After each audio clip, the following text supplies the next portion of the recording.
দিতে পারি, ভাই আমাকে এই কাজটা সাহায্য করো, কিন্তু আখিরাতের ময়দানে কি কেউ আমাকে সাহায্য করবে নাকি? কাউকে ফোন দেওয়ার কোনো সুযোগ আছে? কাউকে কাছে টেনে আনার কোনো সুযোগ আছে? আরে পিতাই তো চিনবে না, মাতাই তো চিনবে না। ইয়াওয়াদ্দুল মুজরিমু লাউ ইফতাদি মিন আযাব ইয়াউমিযিন বিবানি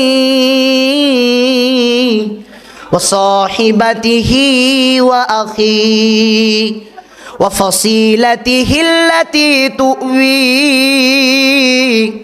ওয়া মান ফিল আরদি জামিআ। ও দুনিয়ার মানুষ, রাসূল সাল্লাল্লাহু আলাইহি সাল্লাম স্পষ্ট বলে দেয়, কোরআনের ভাষায় আমরা জানতে পারি।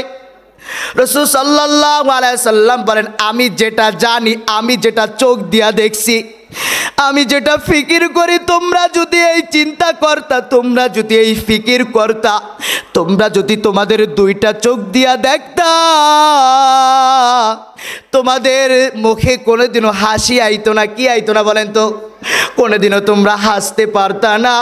কারণ আমি নবী যেটা জানি, আমি নবী যেটা দেখি, আমি নবী যেটা চিন্তা করি, তোমরা যদি এটা বুঝতা, তোমরা যদি কবরের আযাবকে দেখতা, তোমরা কোনোদিনও খেল তামাশার মধ্যে থাকতে পারতা না, তোমরা কোনোদিনও এত হাসি তামাশা করতে পারতা না।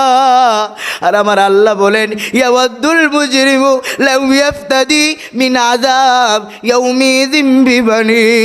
ছেলে তার মাকে চিনবে না, মা তার ছেলেকে চিনবে না, আত্মীয় স্বজনকে ডাক দিবে আর বলবে, আল্লাহ আমারে তুমি জাহান্নাম দিও না।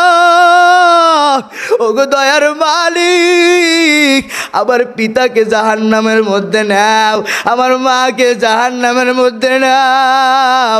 ওগো দয়ার মালিক, আমার সন্তানদেরকে জাহান্নামের মধ্যে নাও, আমার পাড়া প্রতিবেশীদেরকে জাহান্নামের মধ্যে নাও, আমার বন্ধু বান্ধবদেরকে জাহান্নামের মধ্যে নাও। ওয়ামান ফিল আরদি জামিআ। আল্লাহকে ডাক দেয়া বলবে, ওগো দয়ার মালিক, দুনিয়ার সকলকে জাহান্নামের মধ্যে নিয়ে যাও, দুনিয়ার সকলকে জাহান্নামের মধ্যে নিয়ে যাও, কিন্তু আমাকে তুমি নিও না। দেখছেন কি বলবে? যে মা এত কষ্ট করে তাকে এত লালন পালন করলো, বাবা যে স্ত্রীর সাথে আমাদের এত সম্পর্ক, সকলকে জাহান্নামে দিয়া তারপর আমি আল্লাহর কাছে বলবো, আল্লাহ তুমি আমার জাহান্নামের মধ্যে দিও না। এখানে কি বলতে চান আপনি? বুঝতে হবে যে ওই ব্যক্তি যখন জাহান্নাম নিজের চোখ দিয়া দেখবে, তখন এই দুনিয়ার পিতা মাতা যত কিছু রয়েছে, আমাদের পাড়া